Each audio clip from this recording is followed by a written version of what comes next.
खड्दोषा पुरुषेणी हतव्यम भूतिमिच्छिता अति निद्रा। तो जिनकी अति नींद लेने की आदत है, ये 6 काम छोड़ना चाहिए। जो सफलता चाहते, उन्नति चाहते, जहां बैठते वहीं ऊंघ जाते हैं। तंद्रा, और दूसरा क्या छोड़ना चाहिए? तंद्रा की आदत छोड़ो। तंद्रा किसे कहते हैं? तंद्रा माने ना तो जागना ना तो सोना, बीच में ऊंघते रहना, झपकी मारना फिर आंख खोलना। कितने लोग पूरा सोते भी नहीं, पूरा जागते भी नहीं, ऊंघते रहते हैं। तुम कहो क्या सो गए? बोले कहां सोए, हम तो जाग रहे हैं। तंद्रा की आदत को भी छोड़ो। स्टूडेंट अगर तंद्रा में रहता है तो टीचर जो पढ़ा रहा वो पूरा समझ नहीं पाएगा, झपकी मार लेता है। अगर श्रोता तंद्रा में है, गुरुदेव जो सुना रहे वो सुन नहीं पाएगा, झोंका मारेगा। और याद रखना, ये सब शरीर की आदतें हैं और कुछ भी नहीं है, कुछ भी नहीं है। तुम अगर मन से संकल्प ले लो, बिना घड़ी के 4 बजे जाग सकते हो। और तुम अगर आत्मा से संकल्प ले लो तो रात में 12 बजे फिर जाग सकते हो। और तुम अगर संकल्प ढीला कर दो तो घड़ी का अलार्म भी बजता रहे तो भी नहीं जागोगे। बड़ी घंटी कोई बजाता रहे खोपड़ी पर, तो तुम्हारी खोपड़ी पर ईंट लग जाए तो भी नहीं उठोगे। ऐसे ऐसे कर लोगे, ठीक है, फिर सोते रहोगे। तुम्हारी पूरी जिंदगी संकल्पों से बंधी हुई है। और संकल्प और प्रतिज्ञा और प्रण, इनमें बड़ी खासियत होती है। तुम्हारे अंदर जो गुप्त रूप से स्टॉकेज, स्टोर में ऊर्जा है, संकल्प से वह ऊर्जा भी प्रयोग होना शुरू हो जाती है। मन में निश्चय कीजिए, किसी गांव में आग लग गई, गांव जलने लगा, घर जलने लगे, सामान जलने लगा। तो किसी घर में एक बुढ़िया 6 साल से बिस्तर पर पड़ी रहती थी, घर में उठ नहीं पाती थी। तो उस बुढ़िया का कोई ध्यान ही नहीं दिया। लोग अपने बच्चों को उठाने लगे, सामान उठाने लगे, और बूढ़ी मां को कौन उठाए। और लोग ये भी सोचते थे आखिर चिता में जलाना ही है तो इसी में जल जाए तो क्या फर्क है। वो गए थे लोग बीमारी से, बुढ़ापे से। तो जब सामान भी निकाल लिया, अपने बच्चों को निकाल लिया, तब लास्ट में पूछा बूढ़ी अम्मा कहाँ रह गई? उनको तो कोई निकाला ही नहीं, याद नहीं। तो सबने कहा वो तो भूल ही गई, उसी में जल गई, मर गई। तो किसी ने कहा वो तो इधर पीछे खड़ी है टीला पर। तो पूछा अम्मा तुम यहां कैसे आ गई? बोले जब हमने देखा कोई हमको निकालने वाला ही नहीं है तो मैंने संकल्प लिया मुझे खुद निकल जाना है। 6 साल बिस्तर से नहीं उठी थी, वो छलांग मारकर सबसे पहले निकल गई। कैसे उठ गई? आपके बॉडी के अंदर, आपके माइंड के अंदर स्टॉकेज एनर्जी धड़ी रहती है, और वो खर्च करने के लिए आपको संकल्प लेना पड़ेगा, प्रण लेना पड़ेगा, प्रतिज्ञा करनी पड़ेगी। तो वो एनर्जी खर्च होगी और तभी तुम विशेष स्थान प्राप्त करोगे। अभी तुम संकल्प ले लो कि हमको 2 भजन याद करना है, उसके बाद सोना है, याद हो जाएगा। दृढ़ संकल्प ले लो, जब तक 10 चौपाई याद नहीं होंगी तब तक खाऊंगा नहीं, याद हो जाएंगे। और तुम संकल्प ये लिए हो 10 चौपाई याद हो, चाहे भाड़ में जाए 10 रोटी खाऊंगा जरूर, कभी याद नहीं होगा। कुछ तो शर्त लगा दीजिए इस मन के साथ में।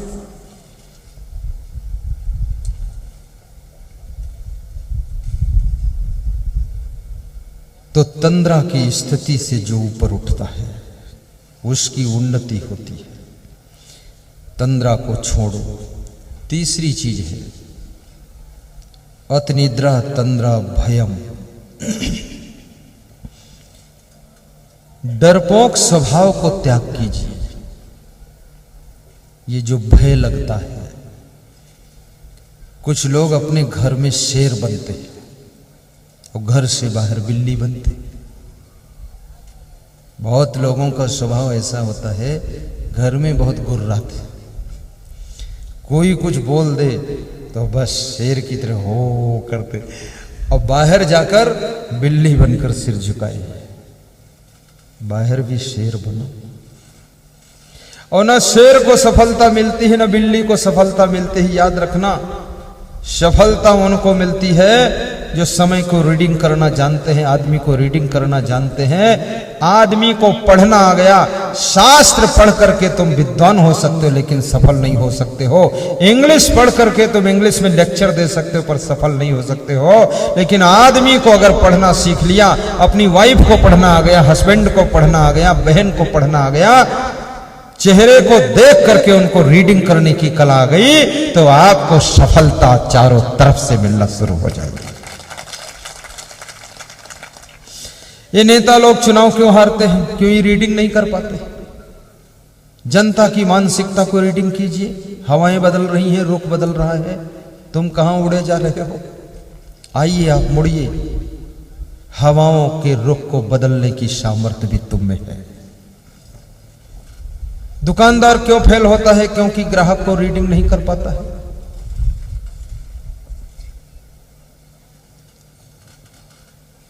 पति क्यों फेल होता है? क्योंकि अपनी वाइफ को रीडिंग नहीं कर पाता है कि मेरी वाइफ किस मॉडल की। मॉडल समझना पड़ता है। इसमें जितने लोग हैं धरती पर, 125 करोड़ लोग हैं हमारे भारत देश में, और 125 करोड़ लोगों का 125 करोड़ टाइप का मॉडल है। सब अलग अलग मॉडल है। मॉडल के नाम मैं नहीं बता सकता, लेकिन है अलग मॉडल। किसी से थोड़ा बात करोगे तब वो डील होगा, किसी से कुछ नहीं बोलोगे तब डील होगा, किसी से हल्का मुस्कुरा दोगे तब डील होगा, और किसी से ज्यादा बातें करोगे तब डील होगा, किसी से खुसर फुसर करोगे तब डील होगा, और किसी से ही हंसोगे तब डील होगा, और किसी से कुछ नहीं बोलोगे तब डील होगा, और किसी को हाथ जोड़ के कहोगे तुम बहुत महान हो तब डील होगा, किसी की प्रशंसा करोगे तब डील होगा, और किसी से क्षमा मांग लोगे तब डील होगा। तरह तरह के मॉडल के लोग हैं, उनको रीडिंग करना आ जाए और डीलिंग करना आ जाए तो आपकी फेलिंग कभी होने वाली नहीं। Face is the index of all, seeing the pictures at the persons house his characters alert. आदमी को पढ़ना सीखो, ग्राहक को पढ़ना सीखो, मरीज को पढ़ना सीखो, भगत को भी पढ़ना सीखो, साधु को भी पढ़ना सीखो, गुरु को भी रीडिंग करो। मैं एक दिन मंच पर थोड़ा सुस्त बैठा था, तो लोग यहां फूल भेंट करने आए, दक्षिणा देने। तो एक माता जी आई, बोले गुरुजी आप दुखी हो क्या, सुस्त क्यों हो? उसने मुझे रीडिंग किया। तो मैंने कहा माता जी दुख कोई नहीं है, सो रहे थे और आधी नींद में जागना पड़ा और तुरंत आना पड़ा, तो सुस्ती अभी दूर नहीं हुई। तो फिर मैंने बाम लगाया, बाम लगाकर सुस्ती दूर किया। तो उसने कहा अब ठीक है, आप दुखी नहीं आप। ये रीडिंग होता चेहरा कि आप दुखी हो कि टेंशन में हो कि तनाव में हो कि गुस्सा में हो कि क्रोध में हो कि भयभीत हो, क्या हो, ये सारी चीजें झलकती हैं आपके चेहरे के ऊपर। इसलिए अपने पति को भी रीडिंग किया करो। और जो स्त्री अपने पति को पढ़ना सीख गई है, उसका पति कभी भी अपने पत्नी के आउट नहीं जा सकता है। वो जैसा चाहेगी वैसा मुड़ेगा। ये रीडिंग करना सीखना। और याद रखना, जानवर को चलाना आसान है, भैंस को चलाना आसान है, गधे से काम लेना आसान है, हाथी घोड़े से काम लेना आसान है, ऊंट बैल से काम लेना आसान है, लेकिन आदमी से काम लेना बहुत कठिन है। जिसके पास आदमी से काम लेने की कला आ गई, वो आदमी बहुत जल्दी आगे बढ़ेगा।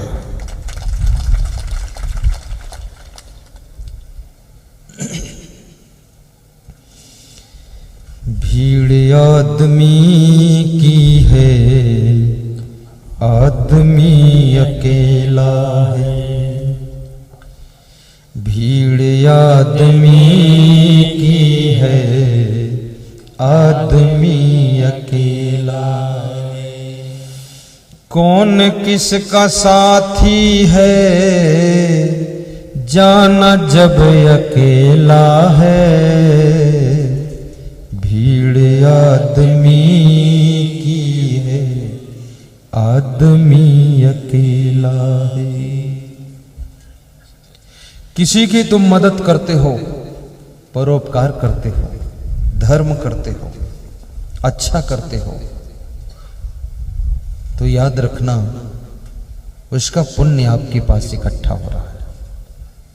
तुम्हारे साथ 10 गुना अच्छा करने वाले लोग जन्म जन्म में मिलेंगे। तुम्हें मदद करने वाले लोग मिलेंगे, उपकार करने वाले लोग मिलेंगे, तुमको सहारा देने वाले लोग मिलेंगे। आज सहारा यदि तुमने किसी को दिया है तो कल सहारा उससे बड़ा तुमको मिलने वाला है, इसलिए सहारा भी देना चाहिए। एक सिंह सो रहा था, उसकी नाक के ऊपर चूहा कूद पड़ा। चूहा इतना समझदार न पहले होता था ना अब होता है। वो शेर की नाक पर कूद पड़ा। उसको क्या पता ये शेर की नाक है कि किसकी नाक है। चूहा तो चूहा, गणेश जी का चूहा कूद पड़ा।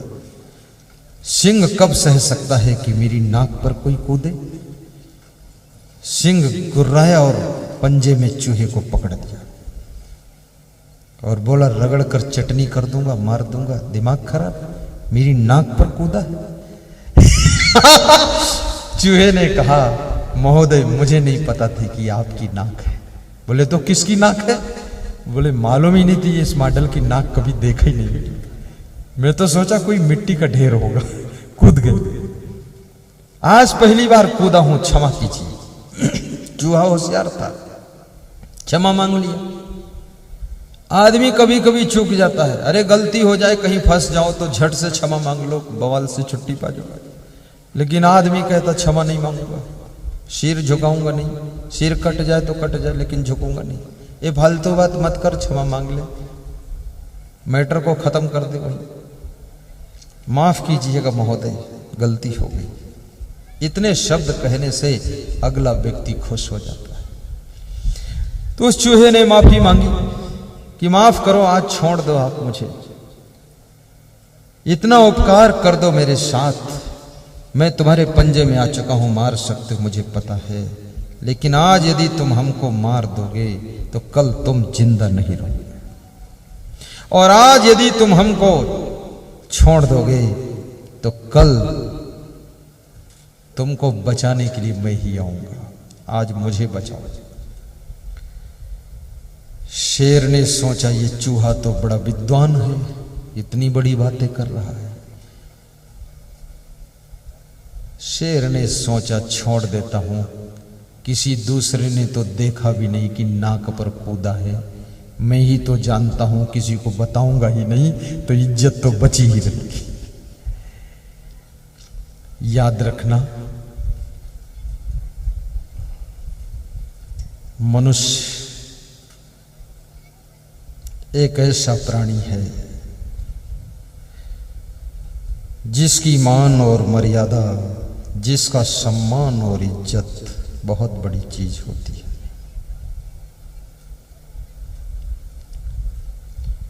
इज्जत पैसे से नहीं मिलती है, इज्जत सामान से नहीं मिलती है, लेकिन इज्जत अगर है तो उससे सब कुछ मिल जाता है।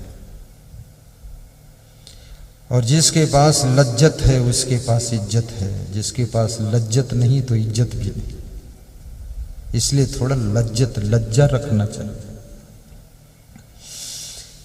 तो छोड़ दिया सिंह ने, जाइए आप, दोबारा ऐसी गलती मत करना। दूसरे दिन शिकारी ने सिंह को जाल में फंसा लिया, और सिंह जब जाल में फंसा बड़े जोर से दहाड़ा, गुर्राया। चूहा निकल कर आया, उसने कहा आवाज मत कीजिए, नो डिस्टर्ब, साइलेंट रहो, 1 मिनट का काम। यहां सिंह का ताकत काम नहीं करेगा, यहां चूहे के दांत काम करेंगे। चूहे ने अपने नुकीले दांतों से जाल को तुरंत काट दिया और सिंह से कहा, मेरे दोस्त निकल कर चले जाइए, कल यदि तुम मुझे मार देते तो आज तुम भी मारे जाते, कल तुमने मुझे बचाया तो आज मैंने तुम्हें बचाया, सहारा देने वालों को सहारा मिला करता है।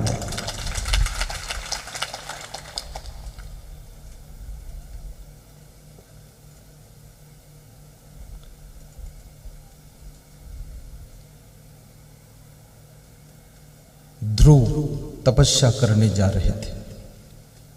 ध्रुव के पिताजी ने रोका, तप मत करो, वापस लौट चलो। तो ध्रुव ने क्या कहा, जब जगत के पिता का सहारा लिया, तब करे क्यों सहारा तुम्हारा पिता। अब मैंने जगत पिता का सहारा ले लिया है। पिताजी आपका सहारा तो था, लेकिन आपने सहारा दिया नहीं। जब जगत के पिता का सहारा लिया, तब करे क्यों सहारा तुम्हारा पिता। वही पालन करे, वही ले गोद में, वही दुख सुख सुनेगा हमारा पिता। जाओ जाओ जाओ तुम्हें क्या पड़ी, जाओ जाओ। ए राजा उत्तानपाद, मेरे पिता पैदा करने वाले, लौट जाओ अपने घर को, तुम्हें मेरी चिंता क्यों पड़ी हुई है। जब छोटी रानी ने तुम्हारी गोद से खींच करके धक्का मारकर राजमहल से मुझको बाहर किया था, तब तुम्हारा होश कहां था। तब तुम्हारा सहारा लिया था, तुमने सहारा नहीं दिया था। अब हमने जगत पिता का सहारा ले लिया। जाओ जाओ जाओ तुम्हें क्या पड़ी, जाओ जाओ जाओ तुम्हें क्या पड़ी। चाहे जैसे करेंगे गुजारा पिता, नाम बेटा रहा आज से आपका, टूटा नाता हमारा तुम्हारा पिता।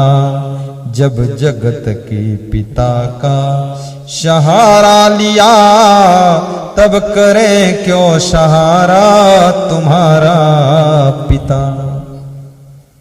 आशिरा इस जहां का मिले ना मिले, मुझको तेरा सहारा सदा चाहिए। आसरा इस जहां का।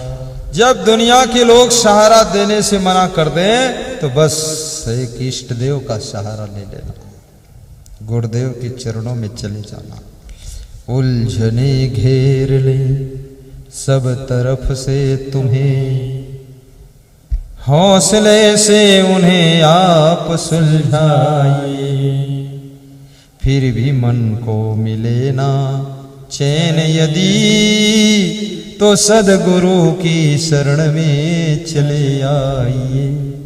बस उनकी शरण में चले जाना। तो तीसरी चीज है भयभीत स्वभाव, निडर। और डर किसको लगता है? जो पूर्ण योग्य नहीं होता है, उसको डर लगता है, हिचकिचाता है। डर किसको लगता है? जो कुछ मिस्टेक करके जाता है, उसको डर लगता है। इसलिए पूर्ण योग्य भी बनिए और मिस्टेक को छोड़िए, सुधारिए। भयभीत स्वभाव के लोग उन्नति नहीं कर पाते। निडरता भी हो। निडरता का अर्थ ये नहीं कि उदंडता, निडरता का अर्थ ये नहीं कि झगड़ा करना। निडरता हो, लेकिन निडरता में भी नम्रता हो। जैसे श्री कृष्ण भगवान निडर थे, डरते नहीं थे। जब दो राक्षसों ने आकर के गोकुल में आग लगा दी और गोकुल की झोपड़ियां जलने लगी, तो गोपी ग्वाल कृष्ण के पास में आए। कृष्ण कदम के वृक्ष की डाल पर बैठकर बांसुरी बजा रहे थे। बोले, कृष्ण तुम यहां बांसुरी बजा रहे हो और गोकुल जला जा रहा। बोले, क्या बात? बोले, राक्षस आए हैं मथुरा तरफ से, उन्होंने आग लगा दी, गोकुल की झोपड़ियां जल रही। कृष्ण धीरे से उतरते हैं, पेड़ से नीचे आते हैं और कहाँ है राक्षस, चलो बताओ। गोपी ग्वाल जा करके बताते हैं, वो खड़े हैं। अच्छा तुम यहीं रुक जाओ सब, मैं अकेले जाता हूं उनके पास। राक्षस दो हैं, कृष्ण एक हैं, उनके पास जा रहे हैं। गोपी ग्वाल कहते तुम मत जाना, तुमको मार डालेंगे वो। कृष्ण कहते चिंता मत करो, मुझे जाने दो। कृष्ण वहां जाते। एक राक्षस कृष्ण को देख करके हंसता है और कृष्ण के ऊपर आग उड़ेलता है, हा करता है, उसके मुंह से आग निकलती है। कृष्ण उसकी आग में खड़े हैं और हंसते रहते हैं, जलते नहीं। फिर कृष्ण ने उसको एक लात मारी और उठाकर फेंका, दूर गिरा, वो मर गया। दूसरा फिर आया, वो हंसता है और आग फेंकता है। कृष्ण ने चक्र सुदर्शन चलाया, उसके पेट में छेद करके और उसको मार कर गिरा दिया। गोपी ग्वाल सब डरे हुए, क्या होगा क्या होगा। जब दोनों राक्षस खत्म हो गए, तालियां बज गई। गोपी ग्वालों ने कहा ये अवतार हो चुका है, तभी इतना बड़ा काम हुआ है। याद रखना भाइयों बहनों, जो निर्भय होता है वो अवतारी पुरुष ही होता है। इसलिए डरा मत करो, लेकिन विवेक से भी काम किया करो। डरा मत करो और ऐसे सब जगह लड़ा मत करो। जरासंध से कृष्ण ने आमने सामने लड़ाई नहीं किया, वहां भीम को लड़ाया जाकर के। दुर्योधन के सामने कृष्ण ने लड़ाई नहीं किया, वहां अर्जुन को लड़ाया, भीम को गदा चलवाया। जहां कोई न लड़ सके तब तुम लड़ जाना, और जहां लड़ने वाले हो तो उनको लड़ने देना। जहां सब काम कर सकते तो उनको करने देना, और जो काम कोई ना कर सके उसको खुद कर देना, तभी तुम्हारी महानता हो।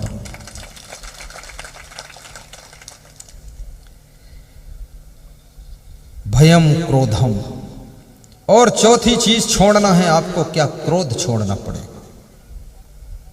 जिनको विकास करना है, उन्नति की ऊंचाइयों को छूना है, उन्हें क्रोध को कंट्रोल करना पड़ेगा। ये क्रोध साधारण राक्षस नहीं है, बहुत खतरनाक है। क्रोध में आकर के तुम पढ़ाई छोड़ देते हो, क्रोध में आकर के तुम नौकरी छोड़ देते हो, क्रोध में आकर के खेती बाड़ी छोड़ देते हो, क्रोध में आकर तुम काम करना छोड़ देते हो, और क्रोध में आकर के भोजन बनाना बंद कर देते हो, क्रोध में आकर के गाड़ी की चाबी फेंक देते हो, मैं नहीं चलाऊंगा। क्रोध में आकर के तुम क्या क्या नहीं करते हो। और याद रखना, ये क्रोध आपको जीरो पर लाकर खड़ा करेगा।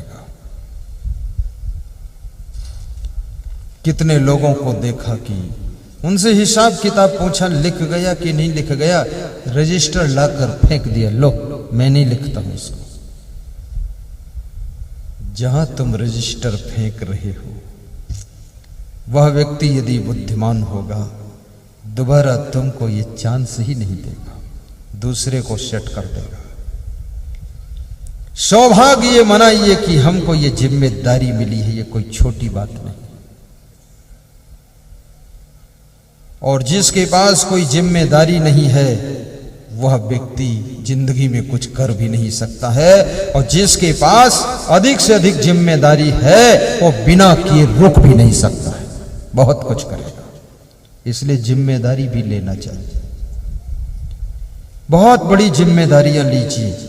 अपने माता पिता की भी जिम्मेदारी लो, पत्नी बच्चे परिवार की भी लो, पड़ोसियों की भी ले लो, गांव की भी ले लो, रिश्तेदारों की भी जिम्मेदारी ले लो, बड़ा आनंद आएगा। सब तुमको याद करते रहेंगे, राजेंद्र कहाँ है, राजेंद्र कहाँ है। भगवान का नाम नहीं जपेंगे, तुम्हारे ही नाम जपते रहेंगे। तुम मुस्कुराते रहो, आते जाओ, जपते जाओ, लेते जाओ, सहयोग कर दो।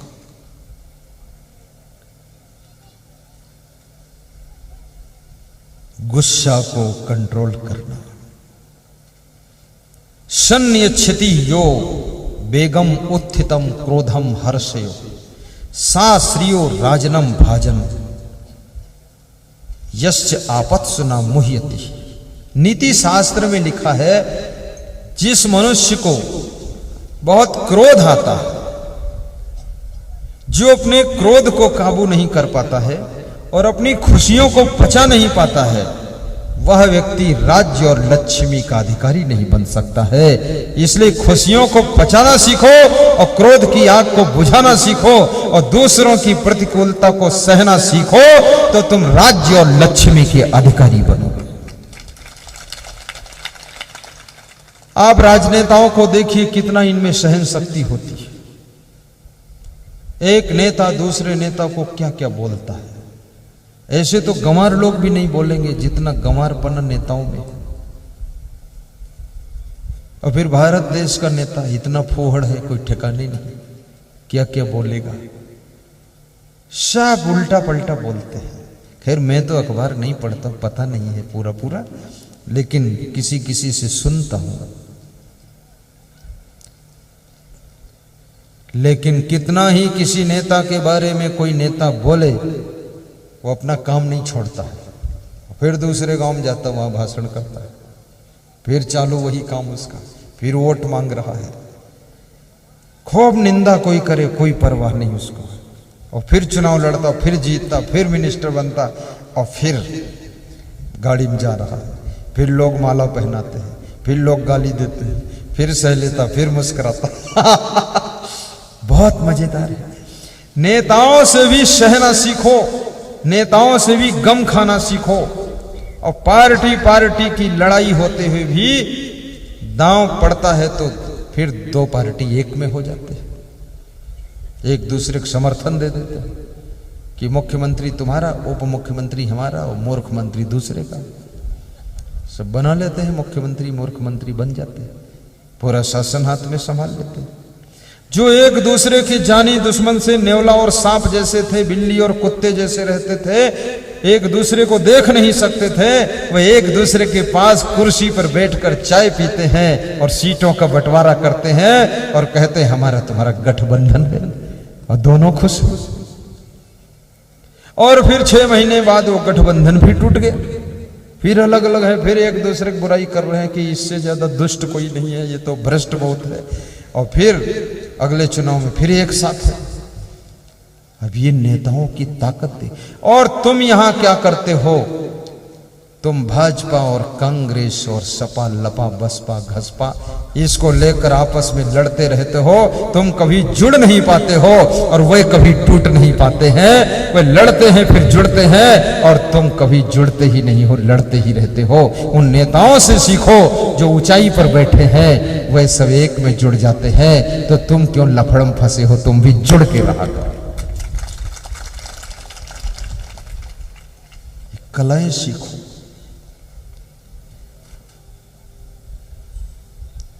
सहनशीलता के बिना किसी मार्ग में सफलता नहीं।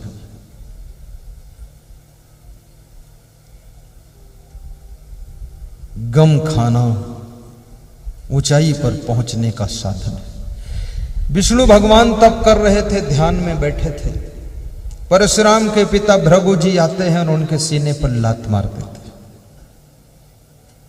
कुछ भी गलती नहीं किया था विष्णु भगवान ने, वह चुपचाप बैठे थे ऐसे। अब कोई आंख बंद करके बैठा हो, कोई सीने पर लात मार दे तो बात तो गलत है।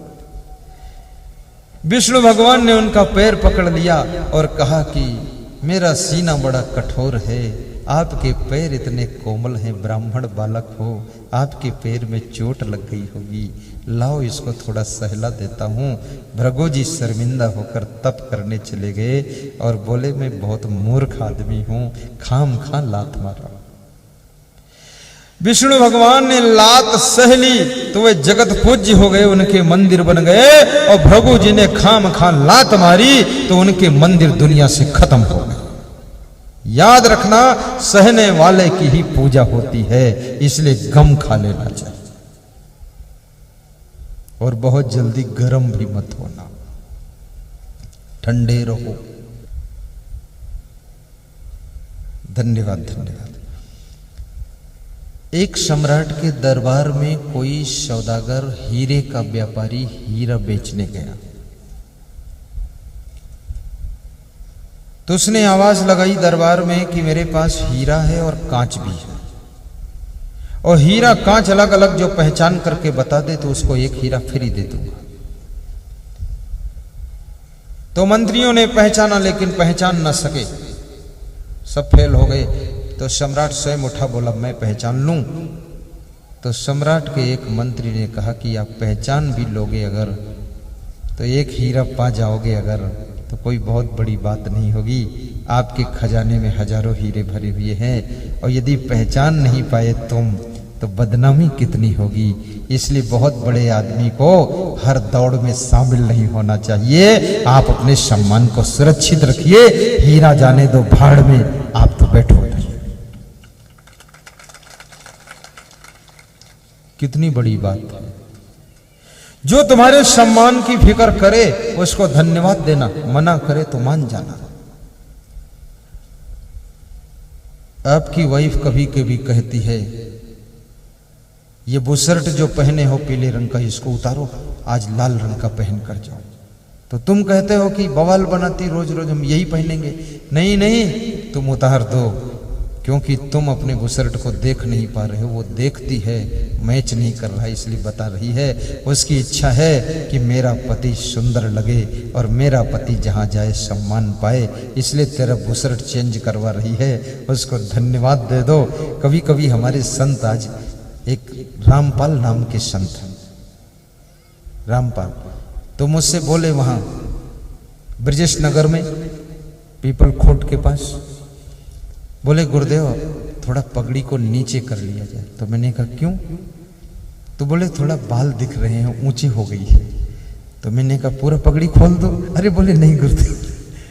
तो मैंने कहा आपको मेरी पगड़ी की भी फिक्र है, कितना प्रेम है, कितना ध्यान है, कितना ख्याल है। अपनी फिक्र नहीं है, मेरी फिक्र है कि पगड़ी थोड़ा नीची कर लो। धन्य हो तुम, देवता हो। तो मुस्कुरा कर दूर खड़े हो। तुम्हारे कपड़ों का जो ख्याल करे, तुम्हारे पैंट शर्ट का ख्याल करे, तुम्हारे बिस्तर का ख्याल करे, वो कोई साधारण व्यक्ति नहीं है। वो अपनी आत्मा से ज्यादा तुमको मानता है, इसलिए तुम्हारी फिक्र कर रहा है। उसको धन्यवाद देना और उसकी बात को भी मान लेना। सम्राट मंत्री की बात को मान करके बैठ जाता है। सम्राट की सभा में एक अंधा गायक बैठा था, भजन सुनाता था। उसने कहा मैं पहचान करूं? तो सम्राट ने कहा आंख वाले नहीं परख सके तो तू बिना आंख वाला क्या परखेगा, कौन कांच है कौन हीरा है। तो उस अंधे गायक ने कहा हर चीज आंख से नहीं परखी जाती है, हर चीज परखने का तरीका अलग अलग होता है। जैसे खीर आपसे कहा जाए आंख से परखो ये मीठी है कि शक्कर कम है कि ज्यादा है, आंख से देखकर नहीं बता सकते, वो जीभ से परखी जाएगी। जैसे खुशबू आपसे कहा जाए आंखों से देखकर बताओ खुशबू आ रही कि नहीं रही, आंख से नहीं नाक से वो सूंघनी पड़ेगी। जैसे कोई लोहा गर्म है कि ठंडा है आप बताओ आंख से देखकर, आंख से नहीं पता चलेगा, वो छूने से पता चलेगा। हर चीज आंख से पता नहीं चलती है, और आंख से देख करके तुम चीज पर डिसीजन लोगे तो धोखा भी खा जाओगे। इसलिए आंखों से देख करके लोग शादी करते ना, कि लड़का बहुत अच्छा है, देखा क्या उसका मुंह देखा, हाथ पांव देखा, लंबाई चौड़ाई देखा, बहुत अच्छा है, आंखों से देख लिया। लेकिन उसको बहुत तरीकों से देखना पड़ेगा। हर एंगल से देखिए कैसा है लड़का, कैसी है लड़की। और शादी के पहले तो सभी बहुत अच्छे होते हैं। लड़का भी ऐसे खड़ा होता है जब शादी का चुनाव होता है, जैसे लगता है अयोध्या के राम जी खड़े हैं। तय हो गई शादी, और शादी होने के बाद वो लंका के रावण निकले, दारू पिए बैठे। शादी होने के पहले हर लड़की ऐसे कोमल खड़ी होती है, थोड़ा टेढ़ी मेढ़ी, लगता बहुत भोली भाली है, और शादी होने के बाद वो सुपर्णखा बनकर आती है, बहुत खतरनाक। इसलिए बहुत लोग धोखा खाकर बैठे हुए, लेकिन अब क्या करें, फंस गए।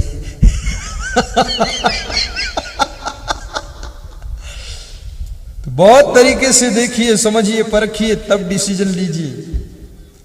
ये जीवन भर का साथ है, खेल तमाशा नहीं है। तो अंधा गायक बोला मुझे कांच और हीरा दोनों दे दो, मैं परख कर बता देता हूं, जरा खिड़की खोल दो। बोले जब तेरे को दिखता नहीं तो खिड़की से रोशनी काम क्या है? बोले देखने की बात नहीं, खिड़की खोलो, धूप आने दो। गदेली पर हीरा और कांच को रखा और खिड़की से जो धूप आई उसके सामने 5 मिनट किया और फिर दोनों को दूसरे अंगुली से छुआ जो और बता दिया ये हीरा है और इधर वाला ये कांच है। हीरे का व्यापारी नाच उठा और उसने कहा हीरा इनाम देता हूं, तूने सही परख दिया। आंख नहीं है उसने परख दिया, जिनके आंख थी वो परख नहीं पाए। याद रखना, पूछा गया परखा कैसे?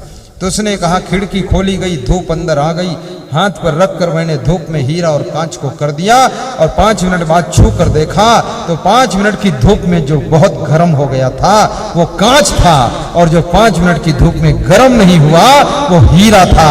जो बहुत जल्दी गर्म हो जाए वो कांच होता है और जो गर्म ना हो वो हीरा होता है। अपनी जिंदगी को हीरा जैसा बनाइए, शीतल स्वभाव। और स्वभाव का बहुत बड़ा खेल है। आपका स्वभाव सुंदर होगा तो प्रभाव सुंदर होगा, स्वभाव सुंदर होगा तो सभी लोगों का तुम्हारे प्रति भाव सुंदर होगा, स्वभाव सुंदर होगा तो घर में कोई अभाव नहीं रहेगा, सब आनंद रहेगा। मृदुबाणी सुंदर स्वभाव सभी सुखों की खान है। प्रेम की गंगा बहे जहां पर वह घर स्वर्ग समान है। प्रेम की गंगा बहे जहां पर वह घर स्वर्ग समान है। हो मृदुबाणी सुंदर स्वभाव, मृदुबाणी सुंदर स्वभाव सभी सुखों की खान है। प्रेम की गंगा बहे जहां पर वह घर स्वर्ग समान है। प्रेम की गंगा बहे जहां पर वह घर स्वर्ग समान है। प्रेम की गंगा बहे जहां पर वह घर स्वर्ग समान है। खिले फूल खुशियों के जहां पर, खिले फूल खुशियों के जहां पर, होठों पे मुस्कान है। प्रेम की गंगा बहे जहां पर वह घर स्वर्ग समान है। जोर से गाइए, सब गाइए। प्रेम की गंगा बहे जहां पर वह घर स्वर्ग समान है। वह घर स्वर्ग समान है। बोलिए सद्गुरु भगवान की जय। ये 6 चीजें आपको छोड़ना है। अति नींद, तंद्रा, भय, क्रोध।